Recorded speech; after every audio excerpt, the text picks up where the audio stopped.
श्री स्वामीनारायण भगवान की जय। अक्षर पुरुषोत्तम महाराज की जय। श्री राधा कृष्ण देव की जय। सियावर रामचंद्र भगवान की जय। उमापति महादेव की जय। प्रमुख स्वामी महाराज की जय। महंत स्वामी महाराज की जय। प्रमुख स्वामी महाराज शताब्दी महोत्सव की जय।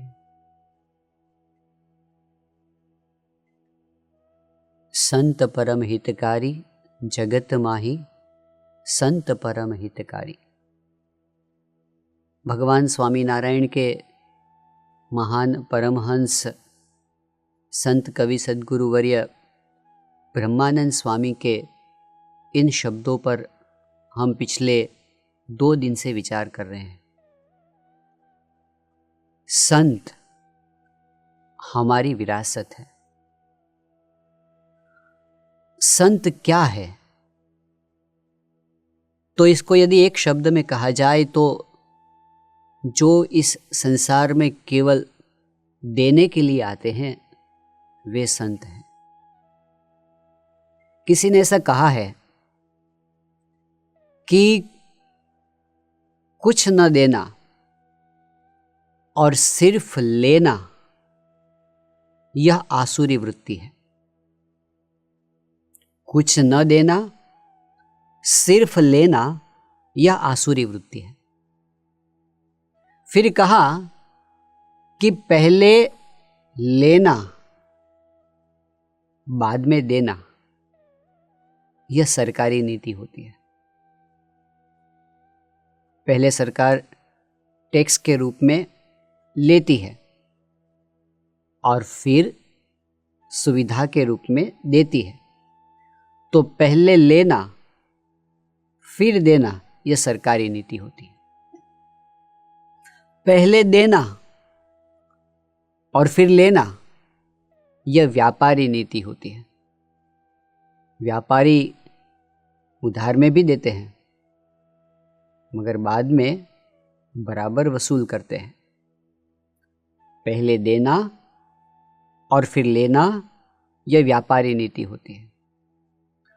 और एक बार जो दिया देते ही रहना, देते ही रहना, देते ही रहना यह संत की नीति होती है। योगी जी महाराज, प्रमुख स्वामी महाराज के गुरु के लिए एक कवि ने यह शब्द लिखे हैं कि देतो देतो ने देतो जोगीड़ो, देतो देतो ने देतो। हर एक को अनुभव होता है। जो संत के संबंध में आते हैं प्रत्येक को यह अनुभव होता है। हाँ, कभी कभार ऐसा होता है कि संत हमारे पास से कुछ लेते हैं, सेवा लेते हैं, परंतु अनुभव करने वाले को पता है ये कभी लेने के लिए नहीं आते। ज्यादा देने के लिए वे कुछ हमारे पास से लेते हैं। सौराष्ट्र के एक गांव में योगी जी महाराज पधारे थे। गिरधरभाई नाम के एक भक्त बहुत गरीब स्थिति वाले थे। तो उन्होंने योगी जी महाराज को निमंत्रित किया कि आप कल मेरे घर जलपान करने के लिए पधारिए। योगी जी महाराज ने कहा हाँ, हम आएंगे और सब हरिभक्तों के साथ आएंगे। योगी जी महाराज ने तो कह दिया, वे तो हरिभक्त तो उत्साह से चले गए। फिर वहां पर जो लोग बैठे थे उन्होंने योगी जी महाराज से कहा कि स्वामी जी, आपने इसको कह तो दिया हम सब आएंगे, लेकिन उसकी स्थिति तो सुदामा जैसी है, घर में कुछ है ही नहीं, और हम इतने सारे लोग जाएंगे तो वह बेचारा कैसे व्यवस्था कर पाएगा। योगी जी महाराज ने हंसते हुए कहा कि मैं जानता हूं कि उनकी स्थिति अच्छी नहीं है, मगर हमें उनकी स्थिति ऐसी ही रखनी है या अच्छी करनी है। सभी ने कहा कि हाँ, उसकी आर्थिक स्थिति अच्छी हो जाए तो अच्छा है। योगी जी महाराज ने कहा हम इसीलिए जाते हैं। उस भक्त ने घर में से कुछ बेचकर उधार लाकर सब व्यवस्थाएं की भक्ति भाव से, ऐसी आशा से नहीं मैं इतना दूंगा तो इतना मिलेगा, कुछ नहीं, भक्ति भाव से। परंतु योगी जी महाराज के आशीर्वाद ढल गए और आज सब प्रकार से सुखी हैं, पीढ़ियां चल रही है उसकी। इसका मतलब संत किसी भी स्वरूप में हमारे पास से कुछ लेते हैं ज्यादा देने के लिए। गुणातीतानंद स्वामी जूनागढ़ में थे। उस समय स्वामी जी नदी पर स्नान करने के लिए गए, सर्दी के दिन थे। स्वामी जी एक वृक्ष के नीचे बैठे थे, कांप रहे थे। एक लकड़हारा लड़का अपनी माँ के साथ वहाँ से गुजर रहा था। संतों ने जाकर के कहा कि हमारे स्वामी जी को कुछ तापने के लिए ज़रूरत है लकड़ियों की। माँ ने अपने बेटे से कहा कि जाओ बेटे, बड़े संत हैं, तुम अपनी लकड़ियाँ देकर आओ। बाउद्दीन नाम का वह लड़का आया, लकड़ियाँ अर्पण की। स्वामी जी ने पूछा तुझे क्या चाहिए? उसने कहा कुछ नहीं चाहिए, दुआ चाहिए। गुणातीतानंद स्वामी ने कहा कि जा, अब से तुझे लकड़ियाँ काटनी नहीं पड़ेगी। वह बाउद्दीन नवाब का दीवान बन गया। तो जब संत हमारे पास से कुछ लेते भी हैं, अनेक गुना हमें दे देते हैं। ऐसे संत, उनके लिए ब्रह्मानंद स्वामी ने लिखा, संत परम हितकारी जगत माही, संत परम हितकारी। केवल भौतिक सुविधाओं की बात नहीं है। प्रभु पद प्रगट करावत प्रीति, भरम मिटावत भारी, परम कृपालु सकल जीवन पर, हरि सम सब दुख हारी। यह बताकर अब तीसरी पंक्ति में आज हम प्रवेश करते हैं। तीसरी पंक्ति में संत के लक्षण बताए हैं।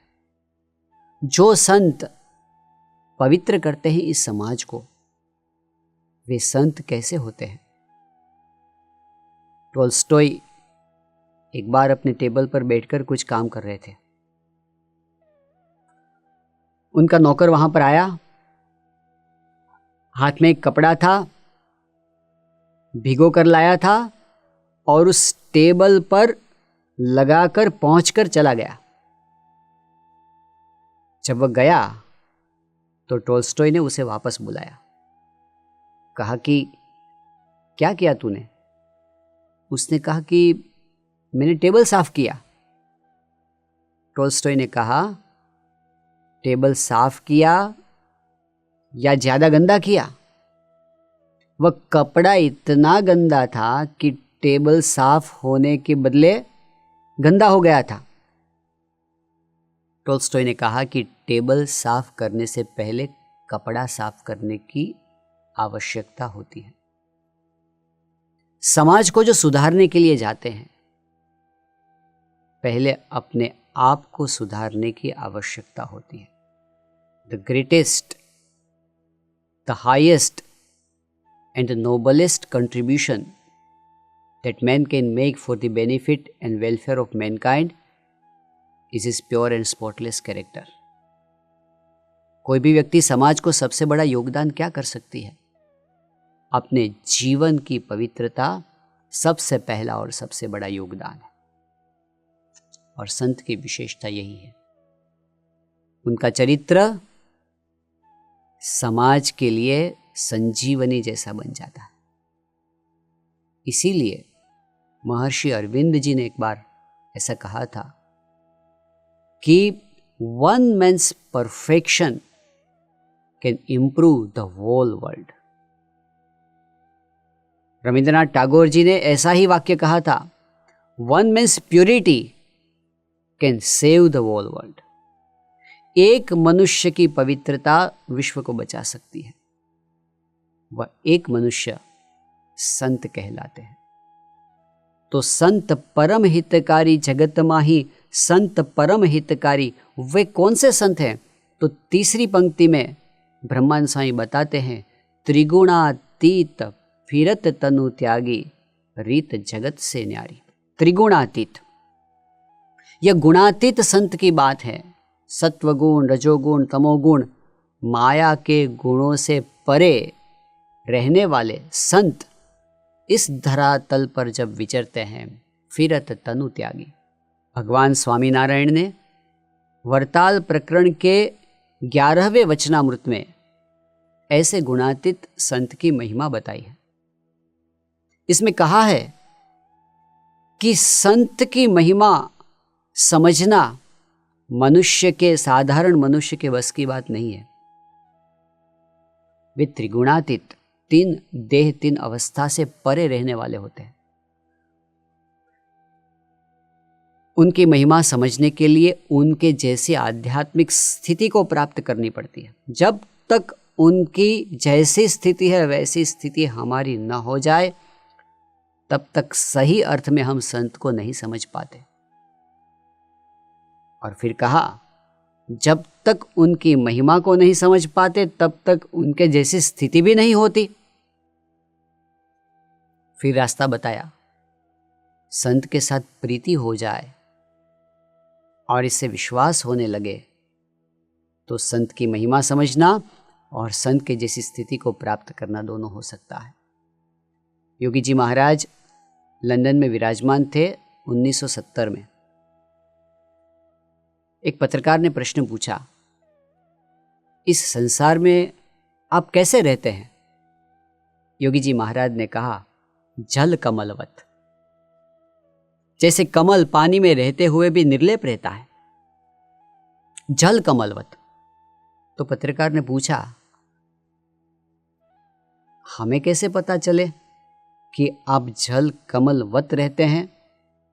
योगी जी महाराज ने कहा, जो हमारे जैसा बनता है उसी को ठीक तरह से पता चलता है कि इस संसार में हम कैसे जल कमलवत रहते हैं। तो संसार में जल कमलवत रहने वाले ऐसे संत की महिमा बताते हुए कहते हैं ब्रह्मानंद स्वामी, त्रिगुणातीत फिरत तनु त्यागी, रीत जगत से न्यारी। संत की रीत जगत से न्यारी होती है। कैसे न्यारी होती है? तो भगवान स्वामीनारायण ने गरुड़ा प्रथम प्रकरण के 67वें वचनामृत में यह बताया। पहले वाक्य में ही पूरे संसार के जीवों से संत को अलग करके दिखा दिया। कहा, ऐसे जो संत होते हैं इस संसार के सुख में तो उनको प्रीति ही नहीं होती, परलोक भगवान का धाम उसमें प्रीति रहती है। इस संसार में, संसार के सुख में जिनको प्रीति न हो वे संत कहलाते हैं।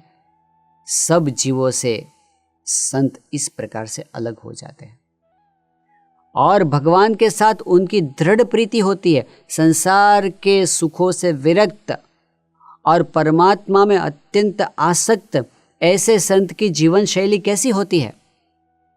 जब हम शुद्ध भाव से उनके जीवन को देखते हैं तो प्रत्यक्ष रूप से हम देख पाते हैं कि यह अलग है, यह हम जैसे नहीं है। प्रमुख स्वामी महाराज के जीवन को लाखों लोगों ने नज़दीक से देखा, आज महान स्वामी महाराज को देख रहे हैं। उनके विचरण को जब हम देखते हैं, प्रमुख स्वामी महाराज के जीवन में दिन रात उन्होंने जिस प्रकार विचरण किया, कोई भी बुद्धिमान व्यक्ति शुद्ध भाव से देखता है तो अवश्य पता चलता है यह मनुष्य का काम नहीं है। साधारण मनुष्य ऐसा नहीं कर पाता। अपने शरीर के सामने कभी नहीं देखा। वासद में जब प्रमुख स्वामी महाराज पधारे थे उस समय एकादशी का दिन था, निर्जल उपवास था। सुबह से पूजा पूर्ण करने के बाद स्वामी जी पधरावने के लिए निकल गए। वैसे तो 10-15 घर ही जाना था, लेकिन बढ़ते बढ़ते बढ़ते 122 घर तक स्वामी जी गए। जब वापस लौटे 3 बजे किसी को पता नहीं था।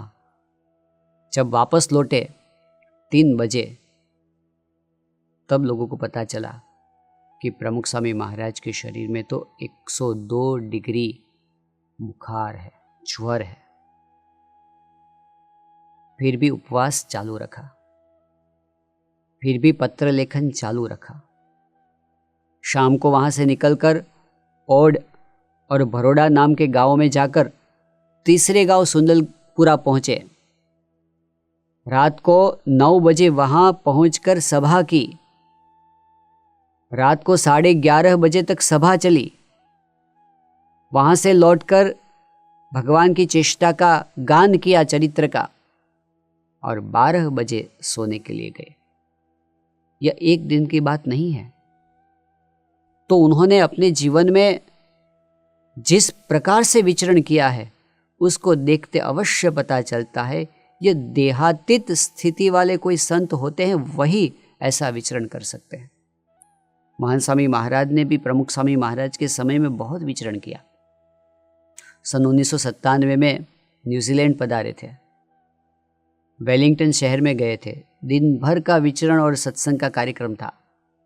रात को 11:30 बजे सभा समाप्त हुई। फिर वहाँ से जो निवास स्थान था वो दूर था। सुबह जल्दी उठकर वेलिंगटन से निकलता था, फ्लाइट पकड़नी थी। जब सभा पूरी हो गई, सभी भक्त मिलकर निकल रहे थे, एक युवक आया और महान स्वामी महाराज से कहा कि स्वामी जी, मेरी इच्छा है कि आप मेरे घर पधारिए। सभी संतों ने कहा कि अभी तो बहुत देर हो गई है। महान स्वामी महाराज ने कहा नहीं, हमें जाना है। उसके घर गए, दूर था। वहां से पधरावनी करके निकल रहे थे 12:30 बजे को। तो उस युवक के पिताजी को ऐसा विचार आया कि स्वामी जी, यहाँ पर एक हिल है, तो मेरी इच्छा है कि आप वहाँ पर पधारिए। और वहाँ से पूरा वेलिंगटन शहर अच्छा दिखता है, रोशनी दिखती है। अब महान स्वामी महाराज को इसमें कोई दिलचस्पी नहीं थी, परंतु एक हरिभक्त की इच्छा। स्वामी जी ने कहा चलो हम जाते हैं। वहाँ जब उतरे तब तो बारिश बरसने लगी। तुरंत ही गाड़ी में बैठकर वापस लौटे। जब अपने निवास पर पहुँचे तो 2-2:30 बज गए थे। सुबह 3:30 बजे तो उठकर तैयार होना था। रात भर ऐसा बार बार बना है इन सत्पुरुषों के जीवन में। तो उन्होंने देहातीत होकर विचरण किया है सभी के भले के लिए, सभी के कल्याण के लिए। संत का जीवन किस प्रकार से अलग है, उनकी जीवन शैली कैसे अलग है, रीत जगत से न्यारी कैसे है, तो उनके जीवन में जब हम आचरण को देखते हैं, धर्म को देखते हैं, अपने इष्ट देव के आदेशों का पालन करने की दृढ़ता को देखते हैं, तब पता चलता है कि यह अलग है। प्रमुख स्वामी महाराज, उनके जीवन में जो अष्टांग ब्रह्मचर्य और पंच वर्तमान का जो पालन था, कितना दृढ़ था। एक बार पुष्पराज जी मुनि ने प्रमुख स्वामी महाराज के विषय में कहा था कि प्रमुख स्वामी महाराज अलग संप्रदाय के हैं, उनके इष्टदेव अलग हैं। इस विषय में मैं कोई अभी चर्चा करना नहीं चाहता। मैं सिर्फ उनके जीवन की बात कर रहा हूँ। जीवन सार्वत्रिक होता है, सभी संप्रदायों के लिए होता है।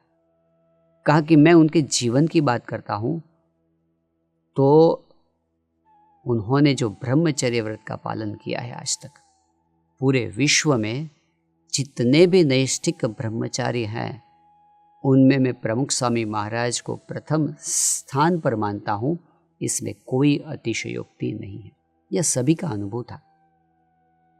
उनके जीवन में जो दृढ़ताएं थी, इतनी बड़ी संस्था के प्रमुख पद पर होते हुए भी उनके पास अपना एक पैसा भी नहीं था, अपने नाम पर कुछ नहीं।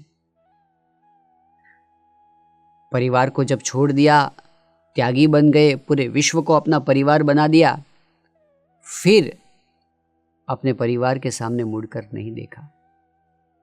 इतनी बड़ी संस्था है, चलो हमारे सगे संबंधी को कुछ मदद कर दे इसमें से, ऐसा भाव उन्होंने नहीं रखा। साधारण स्थिति में ही उनके परिवार के सदस्य जीते थे, आज भी जीते हैं। तो निष्काम, निर्लोभ, निस्वार्थ, निस्नेह, निर्माण, इन सब वर्तमानों का पालन, आज्ञा का पालन और छोटी छोटी आज्ञाओं को भी दृढ़ता से पालना, यह संत के जीवन में देखने को मिलता है कि रीत जगत से न्यारी। प्रमुख स्वामी महाराज 1983 में अहमदाबाद में विराजमान थे। कुछ समय पहले ही प्रमुख स्वामी महाराज हार्ट अटैक की बीमारी में से बाहर आए थे। उम्र बड़ी थी, तो सभी संतों की इच्छा थी कि स्वामी जी यहाँ आराम कर रहे हैं, तो इस बार जो एकादशी आ रही है तो स्वामी जी उपवास न करें, फलाहार अंगीकार करें, निर्जल उपवास न करें तो अच्छा है।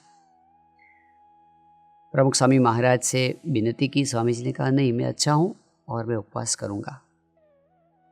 संत लोग कुछ बोल नहीं पाए, लेकिन सेवक संतों ने एक वरिष्ठ हरिभक्त को समझाया कि आप जाकर प्रमुख स्वामी महाराज से कहिए, आप वरिष्ठ हैं, आपकी आमन्या मर्यादा रखते हैं प्रमुख स्वामी जी महाराज, आप कहेंगे तो उनको मानना पड़ेगा। तो उनका नाम था अंबालाल भाई। गए प्रमुख स्वामी महाराज के पास और हाथ जोड़कर कहा कि स्वामी जी, मेरी विनती है कि आज आप फलाहार अंगीकार कीजिए, निर्जल उपवास मत कीजिए, आपकी तबीयत अच्छी नहीं है। उस समय प्रमुख स्वामी महाराज की आंख में आंसू आ गए। कहा कि मुझे आज करने दो। अंबालाल भाई यह देखकर बाहर निकल गए। उनको लगा कि ये कैसे संत है। व्रत उपवास यह तो शरीर को दमन करने की, दंड देने की बात है साधकों के लिए। ये संत तो सभी भावों से परे हैं, उनको दंड देने की जरूरत नहीं है अपने शरीर को। फिर भी भगवान का आदेश समझकर व्रत उपवास में कितने दृढ़ है। जब कोई छुड़वाने के लिए आते हैं, आंख में आंसू आ जाते हैं। महान स्वामी महाराज के जीवन में हमने यही देखा है। 83 वर्ष की उम्र तक भी हमने देखा कि जो 5 बड़े उपवास शास्त्री जी महाराज ने कहे हैं, निर्जल उपवास, उसमें जरा भी वे छोड़ते नहीं थे। कभी कोई समझाने के लिए जाते थे तो नम्रता से मगर दृढ़ता से ऐसा जवाब दे देते थे, कोई उनको व्रत में से विचलित नहीं कर पाता था। तो व्रत में, उपवास में, नियम धर्म में जो उनकी दृढ़ता को हम देखते हैं, तब लगता है रीत जगत से न्यारी है। ये संत कैसे हैं? समाज के बीच में रहते हैं, जंगल में नहीं, गिरी कंदराओं में नहीं, समाज के बीच में प्रवृत्तियां करते हैं समाज कल्याण के लिए, परंतु उनकी प्रवृत्ति करने की रीत जगत से न्यारी है। यह प्रत्यक्ष रूप में हम आज भी देख रहे हैं। प्रमुख स्वामी महाराज कितनी प्रवृत्तियां कर रहे थे, परंतु कभी उनके चेहरे पर प्रवृत्ति का बोझ किसी ने नहीं देखा। एक बार प्रमुख स्वामी जी महाराज राजकोट में विराजमान थे। उस समय प्रमुख स्वामी महाराज से मिलने के लिए ऑल इंडिया रेडियो के डायरेक्टर पधारे थे। बात ही बात में उन्होंने कहा कि मेरी समझ में यह बात नहीं आ रही कि प्रमुख स्वामी महाराज बहुत पढ़े लिखे नहीं है, 6ठी कक्षा तक उनका अभ्यास है, परंतु फिर भी अनेक क्षेत्रों के लोग उनके पास मार्गदर्शन पाने के लिए आते हैं। प्रमुख स्वामी महाराज को परफेक्ट मार्गदर्शन देते हैं। इतना बड़ा काम स्वामी जी किस प्रकार कर रहे हैं, यह मेरी समझ में नहीं आ रहा। जब यह बात प्रमुख स्वामी महाराज के सामने प्रस्तुत की, तब प्रमुख स्वामी महाराज हंसकर बोले कि आपको समझ में नहीं आती, मेरी भी समझ में नहीं आती। फिर स्वामी जी बोले कि देखो, जब कोई इंस्ट्रूमेंट बजाता है ना, तबला बजाता है, हारमोनियम बजाता है, तो वह इंस्ट्रूमेंट खुद नहीं बजता, उसको कोई और बजाता है। उसी प्रकार हम तो केवल इंस्ट्रूमेंट हैं, बजाने वाला तो कोई और है। प्रमुख स्वामी महाराज पूरी जिंदगी इस प्रकार जिए, बजाने वाला और इंस्ट्रूमेंट बनकर जिए। दिल्ली अक्षरधाम का काम चल रहा था, सन 2003 का वर्ष था। अभी अक्षरधाम के परिसर में कितने सारे पत्थर बिखरे हुए पड़े थे। एक संत रात को जब लौटकर आ रहे थे काम से, साइट पर देखा, इतने सारे पत्थरों का जंगल देखा। एक विचार आ गया उनको कि यह जो इतना बड़ा तंत्र है, कितना भार है इसका, किसी को वैसे ही सौंप दिया जाए तो उसको हार्ट अटैक आ जाए। प्रमुख स्वामी महाराज के पास उन्होंने यह बात दूसरे दिन कही कि स्वामी जी, कल रात मैंने इतने सारे बड़े बड़े पत्थरों का जंगल देखा इस परिसर में। कहा कि कितना बड़ा काम चल रहा है, यदि किसी को ऐसे ही दे दिया जाए तो वो जी नहीं सकता। प्रमुख स्वामी महाराज हंसकर बोले, इतना बड़ा अक्षरधाम का काम चल रहा है, लेकिन मेरे हृदय पर एक कंकड़ का भी बोझ नहीं है। सब भगवान करते हैं, हम केवल इंस्ट्रूमेंट हैं। तो यह प्रमुख स्वामी महाराज की रीति थी, रीत जगत से न्यारी। कहां तक स्वामी जी यह मानते थे, लोग जब उनको कहते थे कि आपने बहुत बड़ा काम किया, प्रमुख स्वामी महाराज मान ही नहीं पाते थे कि यह मैंने किया। एक बार दिल्ली अक्षरधाम का काम चल रहा, उन्हीं दिनों में प्रमुख स्वामी महाराज दिल्ली में एक हरिभक्त के घर पर ठहरे थे। रात का समय था, 9 बजे का। एक मीटिंग थी जिसमें इसी काम की चर्चाएं थी। चर्चा पूरी हो गई, फिर और बातें हो रही थी। बात ही बात में संतों ने प्रमुख स्वामी महाराज से कहा कि स्वामी जी, अक्षरधाम बनाना कोई आसान काम नहीं है। जैसे जैसे इस काम में, इस सेवा में हम जुड़ते हैं तो पता चलता है कि यह केवल आपके बल पर काम चल रहा है, आपके सिवा और कोई यह नहीं कर पाता, ऐसी हिम्मत ही नहीं कर पाता। प्रमुख स्वामी महाराज हमेशा जिस प्रकार से बोलते थे उसी प्रकार से कहा, हमसे क्या हो पाता, ये तो भगवान की कृपा से, गुरु के आशीर्वाद से, उनके संकल्प से होता है। सब ने कहा कि स्वामी जी, आप ठीक कह रहे हैं, मगर हम तो यह देख रहे हैं कि इसमें आप ही वन मैन शो है, आपकी कृपा से ही होता है। प्रमुख स्वामी महाराज कहने लगे कि यह संकल्प तो योगी जी महाराज का। सामने वाले संत भी बुद्धिमान थे। प्रमुख स्वामी महाराज के सामने मीठी दलीलें हो रही थी कि स्वामी जी, आपने ही किया है। ऐसी दलीलें करते करते एक समय ऐसा हो गया कि प्रमुख स्वामी महाराज के पास कोई आर्गुमेंट नहीं बची। सभी ने कहा प्रमुख स्वामी महाराज से कि आपने ही यह किया है। स्वामी जी बोलते बंद हो गए, गंभीर हो गए, अपने आसन पर से खड़े हो गए। अब आराम का समय था, अब स्वामी जी सो जाने वाले, इसलिए सभी ने रास्ता दे दिया। सेवक संत आ गए। स्वामी जी शयन में जाने से पहले बाथरूम में गए। सेवक संत साथ में थे और कुछ ही समय में सेवक संत बाहर आ गए। सभी संतों से कहा कि आपने क्या बातें की।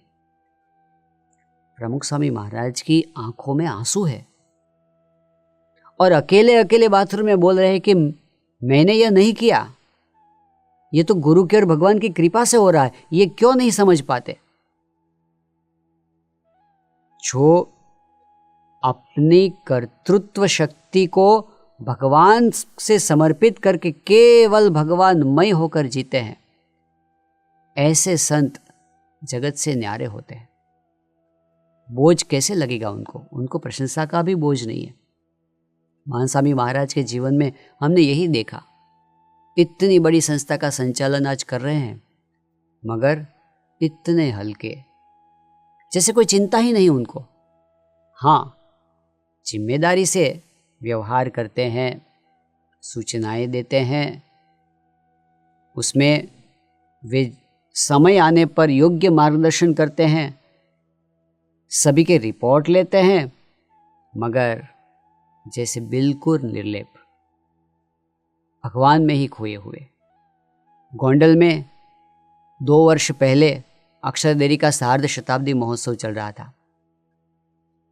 उत्सव के दौरान एक दिन एक मीटिंग हुई थी। कोई एक गंभीर विषय था, समस्या बड़ी थी, कोई समाधान नहीं मिल रहा था। चर्चा लंबी चली, मीटिंग का समय पूरा हो गया लेकिन कोई समाधान नहीं मिला, इसलिए मीटिंग को रोक देना पड़ा।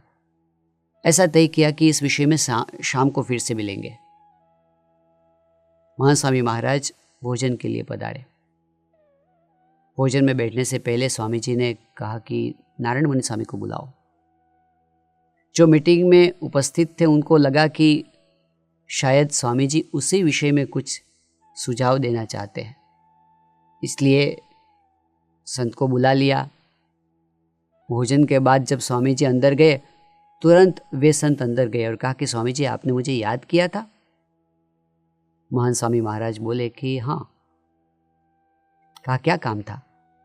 महान स्वामी महाराज ने कहा कि ये स्टेज जो हमें बनाया है, उत्सव का स्टेज हमने, उस स्टेज में महाराज और स्वामी की मूर्ति, स्वामीनारायण भगवान और गुणातीतान स्वामी की मूर्ति बहुत अच्छी है, उसके भाव बहुत अच्छे हैं, तो मुझे लगा कि इसके अच्छे फोटोग्राफ्स ले लेना। तब सबको आश्चर्य हुआ कि एक और गंभीर चर्चाएं चल रही है और महान स्वामी महाराज का मन भगवान की मूर्ति की रमणीयता में लगा हुआ है। क्रिया का बोझ कभी उनको नहीं लगता, भगवान में ही रहते हैं, रीत जगत से न्यारी। उनकी निर्माणिता को जब हम देखते हैं, इतने बड़े भक्त समुदाय का नेतृत्व कर रहे हैं, फिर भी कितने निर्माणी। अरे अपने शिष्यों को भी वे अपने आप से बड़ा मानते हैं, बोलते नहीं हैं, मानते हैं। एक बार अचानक वे बोल गए, अफ्रीका के विचरण में थे, सबका दास मैं केशव जीवन दास, मैं सबका दास हूं। एक बार नई नई दीक्षा लेने वाले संतों ने अपने पात्र प्रसादीभूत करने के लिए महान स्वामी महाराज के सामने प्रस्तुत किए। महान स्वामी महाराज ने संतों के उन पात्रों को प्रणाम किया। कहा संतों ने आपने क्या किया? यह पात्रों को प्रणाम किया? स्वामी जी बोले नहीं, जिनका यह पात्र है उनको प्रणाम किया। तो संतों ने कहा स्वामी जी आपको गुरु है, आप तो गुरु हैं, आपको ऐसा नहीं करना चाहिए। महान स्वामी महाराज कुछ बोले नहीं, लेकिन कुछ समय बाद सहजता से कहने लगे, मैं मान ही नहीं पाता कि मैं सबका गुरु हूं, मैं मान ही नहीं पाता कि मैं नेता हूं, मुझे ऐसा ही लगता है मैं दास हूं, दास का भी दास हूं। ऐसे संत जगत से न्यारे हैं, अहंकार से मुक्त हैं। आमतौर पर व्यक्ति अपनी महत्ता को बताने के लिए या बढ़ाकर बताने के लिए प्रयत्नशील होते हैं और ये अपनी महत्ता को छिपाते हैं, अपने सामर्थ्य को छिपाते हैं। प्रमुख स्वामी महाराज सन 1985 में लंदन पधारे थे। वहाँ के हरिभक्तों का प्रेम था, भक्तिभाव था प्रमुख स्वामी महाराज की सुवर्ण तुला करने का। वैसे स्वामी जी सुवर्ण के सामने तो पलड़े पर नहीं बैठे, प्रमुख स्वामी महाराज की शर्करा तुला हुई थी उस समय। हजारों हरिभक्त उस सभा में उपस्थित थे।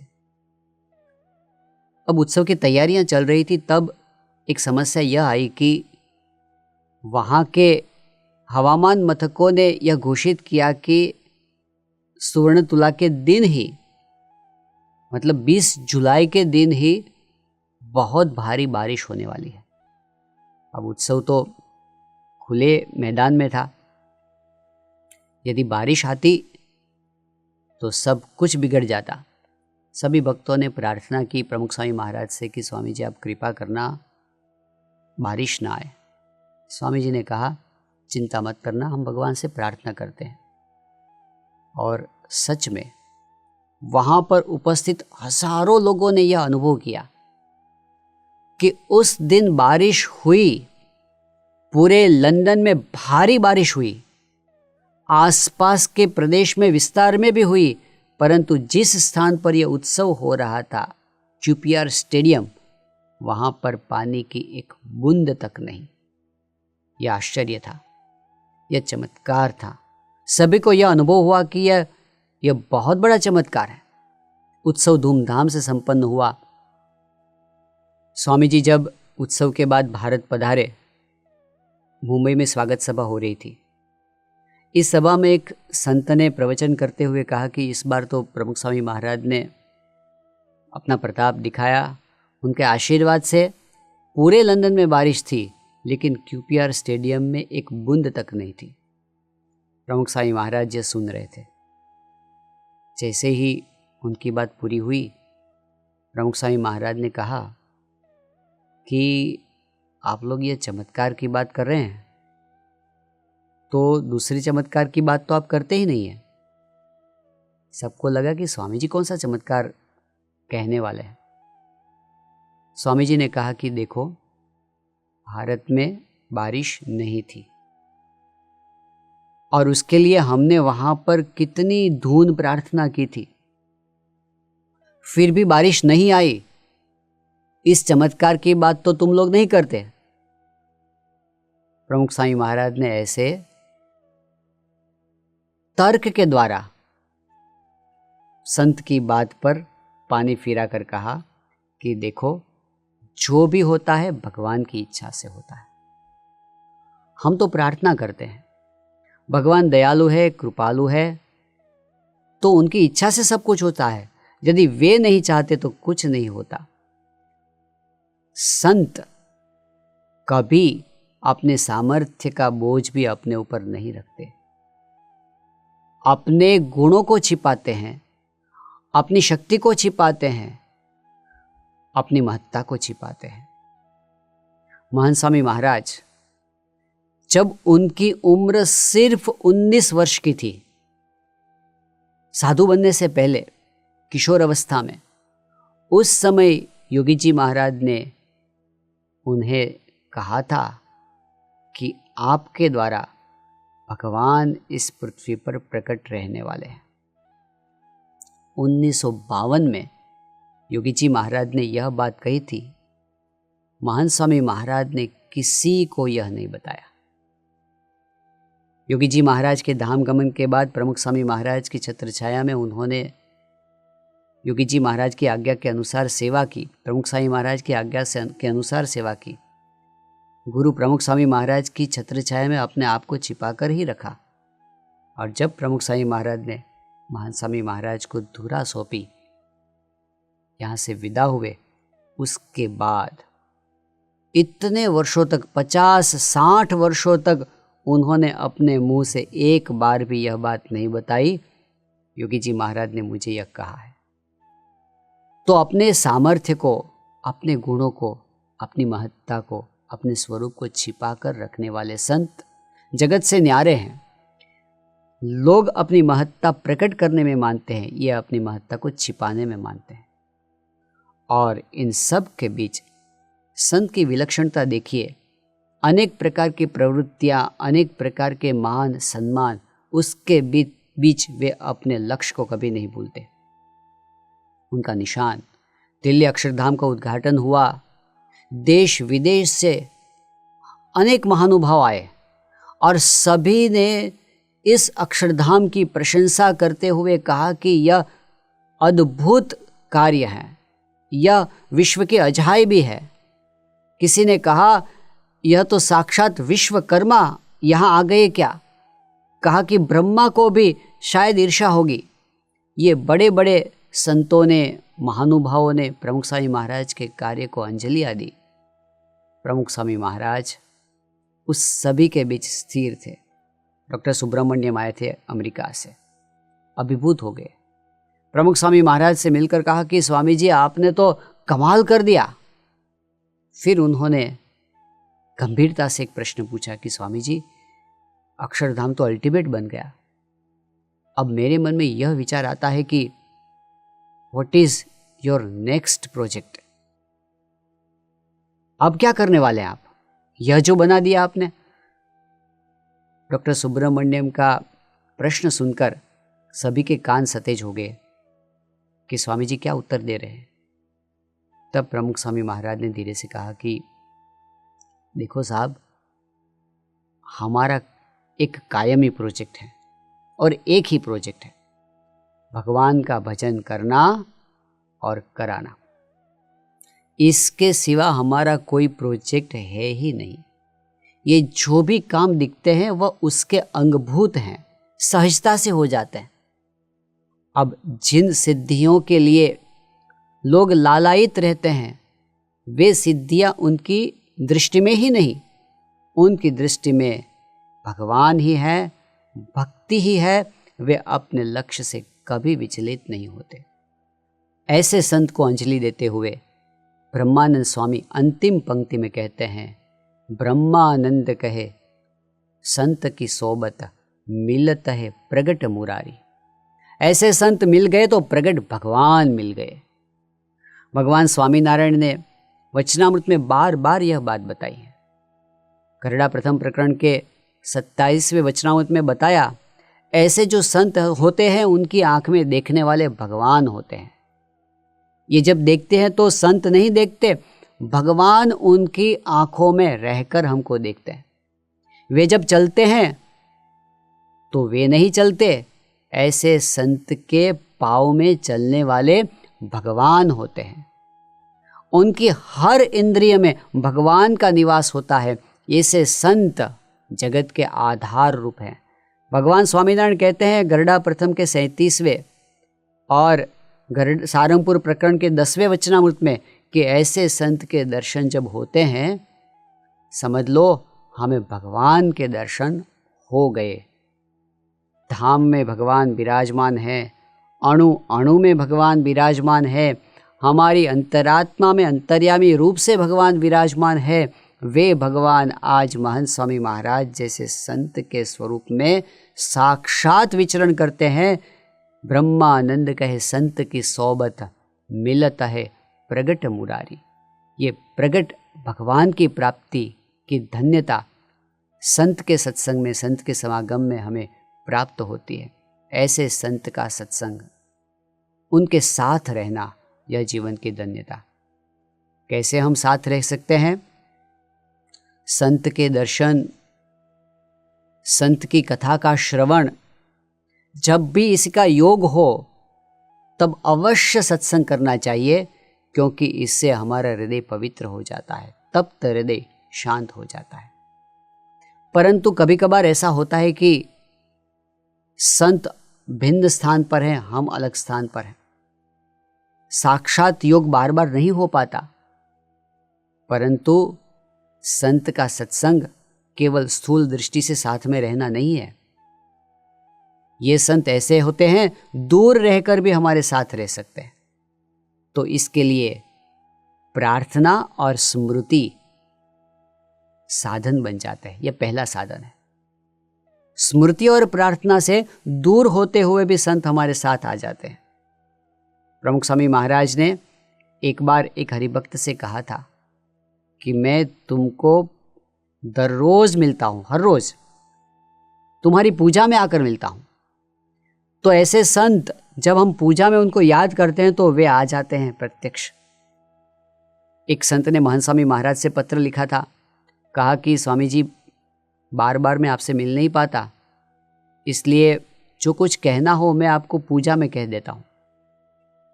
अपनी भावनाएं लिखी थी उस पत्र में। कहा था कि जवाब की अपेक्षा नहीं है, मैंने सिर्फ आपको अपनी भावनाएं लिखी है। बहुत कुछ लिखा था। महंत स्वामी महाराज ने उस पत्र को पढ़ा। उस पत्र में जहाँ पर यह लिखा था कि मैं पूजा में आपसे बात कर लेता हूँ, वहाँ पर अंडरलाइन करके महंत स्वामी महाराज ने लिखा कि पूजा में जो प्रार्थना करते हो वह हम तक पहुँचती है। तो हम जब पूजा में उनको याद करते हैं तो वे हमारे पास आ जाते हैं। स्मृति से, प्रार्थना से उनके साथ हमारा संबंध बनता है। दूसरा, उनकी आज्ञा के पालन से, उनके अनुवृत्ति के, मर्जी के पालन से हम उनके साथ रह सकते हैं। दूर है फिर भी इस तरह से वे हमारे साथ हैं। और तीसरा साधन है उनकी महिमा और उनके प्रति दिव्य भाव, यह उनको हमारे साथ रखने का साधन है।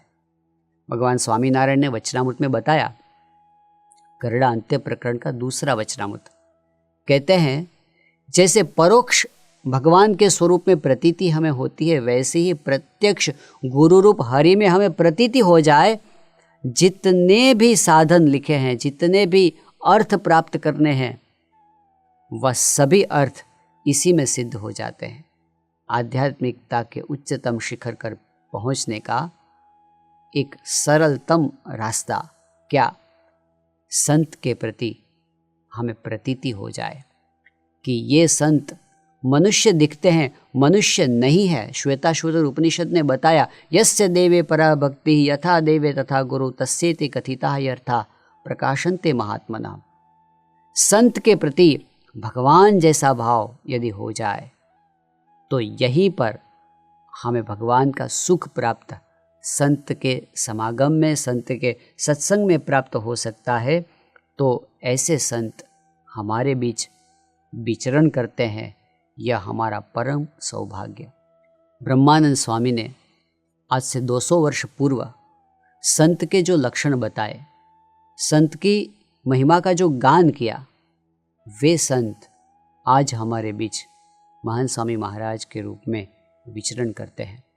ऐसे संत की प्राप्ति से बढ़कर जीवन में और कोई प्राप्ति नहीं हो सकती।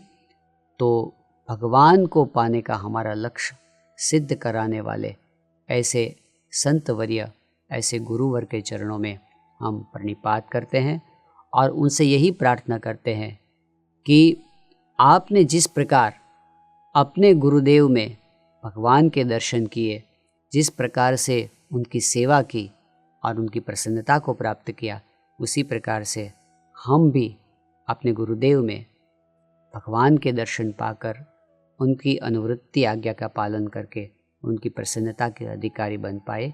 यही आपके चरणों में प्रार्थना। આવી વધુ કથા સાંભળવા શ્રવણમાલા ચેનલને સબસ્ક્રાઇબ કરો